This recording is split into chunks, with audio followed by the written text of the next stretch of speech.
It's the 1960s, and the youth rebellion in the West is rife. There is a growing disillusionment with Western materialism, and this has led many to seek alternative lifestyles. The mantra is freedom, and for some, the East represents a beacon of spiritual awakening, communal living, and simplicity. This started a movement, or should I say a pilgrimage of sorts. The Western youth started taking overland journeys towards the East, which came to be known as the Hippie Trail. The Hippie Trail was the ultimate road trip of the 1960s and 70s, a countercultural odyssey that saw free-spirited travelers journeying overland from Europe to Asia in search of enlightenment and adventure. The journey usually began in cities such as London, Amsterdam, or West Berlin, before weaving through Istanbul and venturing into Iran, Afghanistan, Pakistan, India, and finally, Nepal. The Hippie Trail didn't emerge out of nowhere. It evolved organically from the cultural revolutions happening in the West. The post-World War II era in the West brought unprecedented economic growth and material wealth, particularly in the United States and Western Europe. However, many young people in the 1960s began to feel disillusioned with the growing consumer culture. They viewed their parents' pursuit of suburban comfort, career success, and material possessions as shallow and unfulfilling. The 1960s were also marked by widespread political unrest. The Vietnam War, in particular, became a focal point of protest for young people in the US, who were deeply opposed to the war's brutality and the draft system that forced many of their peers into military service. Then there were Cold War tensions. The division of Europe into East and West during the Cold War created a pervasive atmosphere of political anxiety and fear of nuclear war. 1968 is considered the year of cultural revolution. There were massive student protests across Europe, calling for social and political reforms. Most significant amongst them were the Paris May protests, West Germany's Socialist Students' Union protest, and the Prague Spring in Czechoslovakia. This growing mistrust of governments and authority figures fueled a desire to drop out of the system altogether. The Hippie Trail offered an escape from the Western materialism and political turmoil. The East, with its emphasis on simplicity, spirituality, and ancient traditions, offered an alternative lifestyle that stood in stark contrast to what was happening in the West. They became fascinated with Eastern philosophies, religions, and practices. Concepts like karma, nirvana, yoga, and meditation became buzzwords, promoted by authors like Aldous Huxley, Alan Watts, and Hermann Hesse, whose novel Siddhartha was particularly influential. India, Nepal, and other destinations along the Hippie Trail were seen as spiritual meccas, offering a more profound and ancient understanding of life. In 1968, the Beatles traveled to Rishikesh, India, to study transcendental meditation with the Indian guru Maharishi Mahesh Yogi. This trip was widely publicized and became a watershed moment in the cultural exchange between the East and the West. Photographs and news coverage of the Beatles meditating in ashrams, sitting cross-legged in Indian attire, and mingling with spiritual leaders inspired many fans and young people to emulate their quest for higher consciousness. The Beatles also incorporated Indian influences into their music, helping to expose millions of listeners worldwide to Eastern culture. Songs like Norwegian Wood, This Bird Has Flown, and Within You Without You featured the sitar and Indian instrumentation, sparking curiosity about Indian music and philosophy. Albums like Sgt. Pepper's Lonely Hearts Club Band and the White Album included lyrics that reflected the band's exploration of Eastern spirituality. These adventurers who took these overland journeys started being called as hippies. The word hippie evolved from the term hip or hipster, which was used in the 1940s and 1950s to describe members of the jazz and beatnik subcultures. Okay, now let's look at the routes taken by the hippies. There were three major overland routes. The most popular one was the classic overland route. The travelers would start from London or other European capitals like Amsterdam or Paris. They would then move through Brussels, Munich, Vienna, Belgrade, Sofia, before arriving in Istanbul in Turkey. Istanbul was the central meeting point for all hippies, and different routes branched out from here. From Istanbul, the hippies would move to Ankara and Erzurum in Turkey, to Tabriz, Tehran, and Mashhad in Iran. The next country on their journey was Afghanistan. In Afghanistan, they traveled from Herat, Kandahar, Kabul, to Peshawar and Lahore in Pakistan. From Pakistan, they entered India. In India, they traveled from Amritsar to Delhi to Varanasi and finally Goa. Goa became a big hippie hub. And from Goa, the hippies would move to their final destination, which was Kathmandu in Nepal. The second route was called the Southern Route, where the travelers would meet at Istanbul and travel south to Izmir and Antalya before arriving in Shiraz in Iran. From Shiraz, they moved to Karachi in Pakistan and then would enter India through Rajasthan. They crossed Jaipur, Udaipur, Mumbai before reaching Goa. From Goa, they moved to Kathmandu in Nepal, or to other spiritual hubs in India like Rishikesh or Varanasi. The third route was the Central Asian route, where the hippies traveled from Istanbul to Tehran, Mashhad, Bamiyan, Gilgit-Baltistan, Kashmir, Himachal, Rishikesh, and finally Kathmandu. But why did they take these long, arduous overland road journeys instead of simply taking a flight to Kathmandu? See, the overland journey through the Hippie Trail wasn't just about reaching a destination. Hippies sought a deeper, more authentic experience of the places they visited. Traveling overland allowed them to immerse themselves in the cultures, landscapes, and local communities along the way, rather than bypassing them via air travel. At the same time, air travel in the 1960s and 70s was expensive and often out of reach for many budget-conscious hippies. A lot of hotels, budget accommodations, cafes, and restaurants came up in key cities like Istanbul, Kabul, and Delhi, catering to the Western backpackers. In Istanbul, the city where the East meets West, travelers often stayed in cheap accommodations in the Sultanahmet district, home to the famous Blue Mosque and Hagia Sophia. The pudding shop, officially known as the Lale restaurant, was a key landmark on the Hippie Trail in Istanbul. The restaurant earned its nickname due to the wide variety of puddings on offer, which foreign travelers often remembered even if they forgot the restaurant's real name. Located near Sultanahmet, it became a hub for travelers journeying eastward to Asia. During the 1960s and 70s, Iran under the Shah was modernizing rapidly, and Western travelers were welcomed.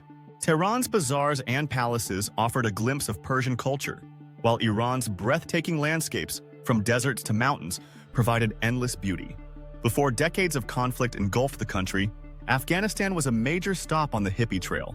Kabul, its capital, became a key point where travelers could relax and enjoy the hospitality of the Afghan people. Chicken Street was famous for its shops, selling Afghan carpets, jewelry, and hashish, which became a staple part of the hippie experience. Beyond the city, the beautiful Bamiyan Valley and the Buddha statues, tragically destroyed by the Taliban in 2001, attracted many visitors. The stunning Khyber Pass served as a dramatic gateway between Afghanistan and Pakistan. India was often the main goal for many on the Hippie Trail. Delhi, with its chaotic streets, ancient monuments, and rich history, was a natural hub for travelers. But for those seeking spiritual enlightenment, the city of Varanasi was a must-visit. Varanasi, located along the Ganges River, is considered one of the holiest cities in Hinduism. Goa became the ultimate destination for those looking to drop out of society entirely. This former Portuguese colony on India's western coast became a haven for hippies. Drawn by its tropical beaches, laid-back vibe, and welcoming locals, Goa became famous for its parties, psychedelic rock music, and endless supply of drugs like charas, a form of hashish. Communes and alternative communities formed, creating a subculture that still exists in some form today. For many, the final stop on the Hippie Trail was Kathmandu, the capital of Nepal. This small city in the Himalayas was known for its temples, cheap accommodations, and a thriving community of travelers. The legendary Freak Street was where the Western and local cultures blended.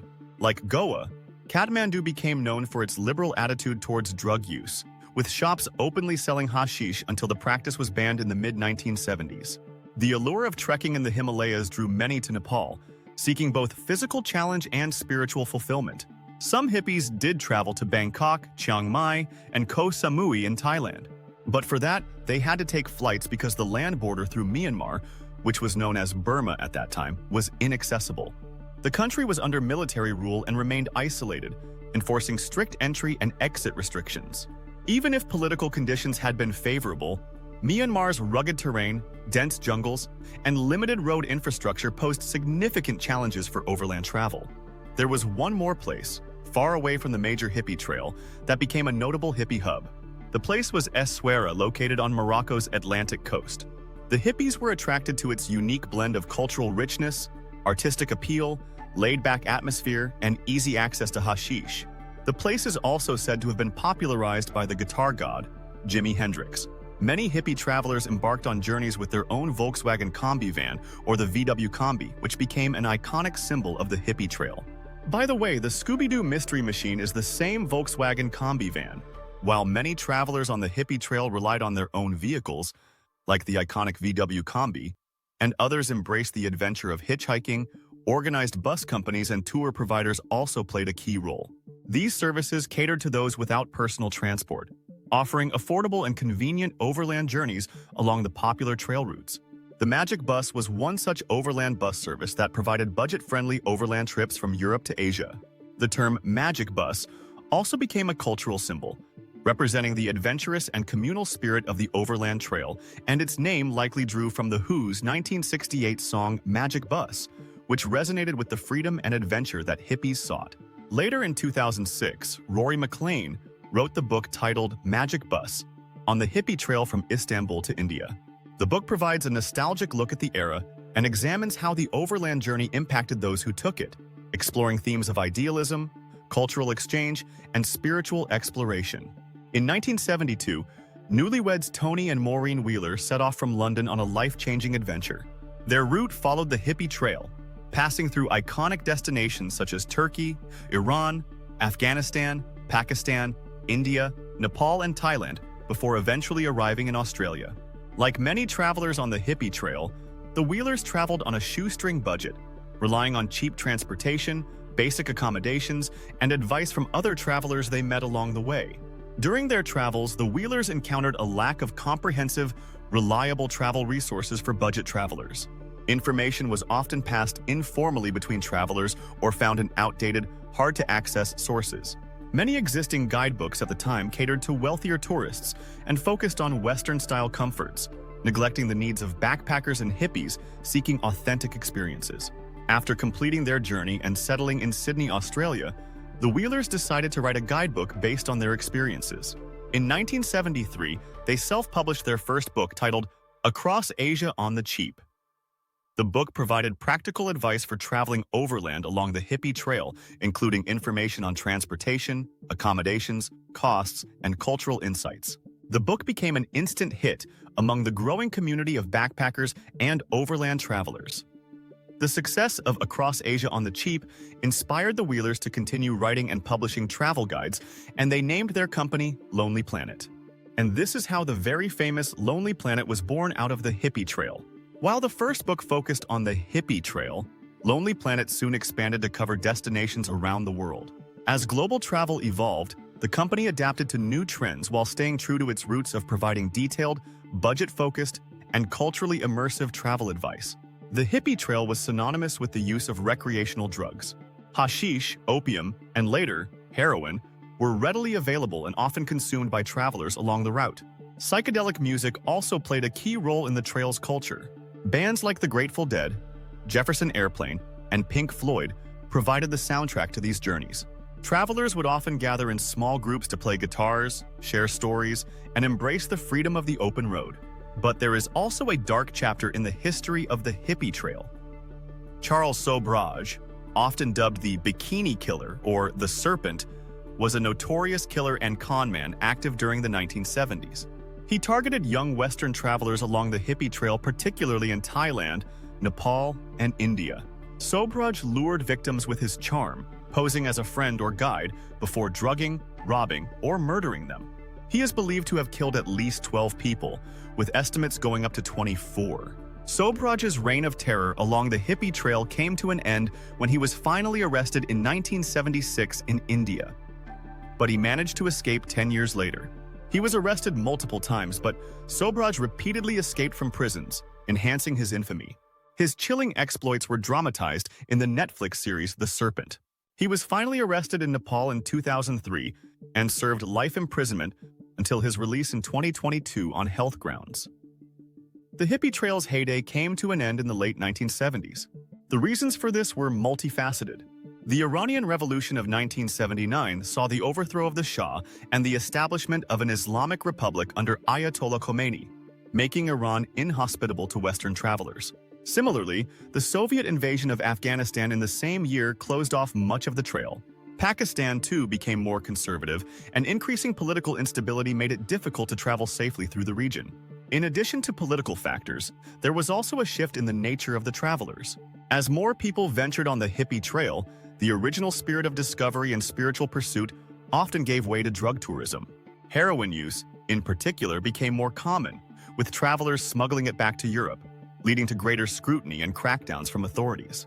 As the 1970s turned into the 1980s, there was a shift in the way people traveled. The rise of budget airlines and package tours meant that long overland journeys like those on the Hippie Trail became less appealing. Many travelers preferred the convenience and safety of flying directly to destinations. While the Hippie Trail doesn't exist anymore, it has left a long-lasting legacy. Some hippies stayed back in hubs like Goa and have an active community to this date. Travel has evolved since then. There are digital tools at everyone's disposal like travel blogs and apps to navigate their journeys and websites for flight and hotel bookings. But the spirit of travel seems to be getting lost, thanks to Instagram-influenced travel, which focuses on social validation and carefully framed narratives. That brings us to the end of the video, and I hope you liked it. A lot of research and effort goes into making these videos, so it would be great if you could support the channel by liking, sharing, and subscribing to the channel. And I will keep bringing you more such stories from around the world. Thank you. See you in the next one.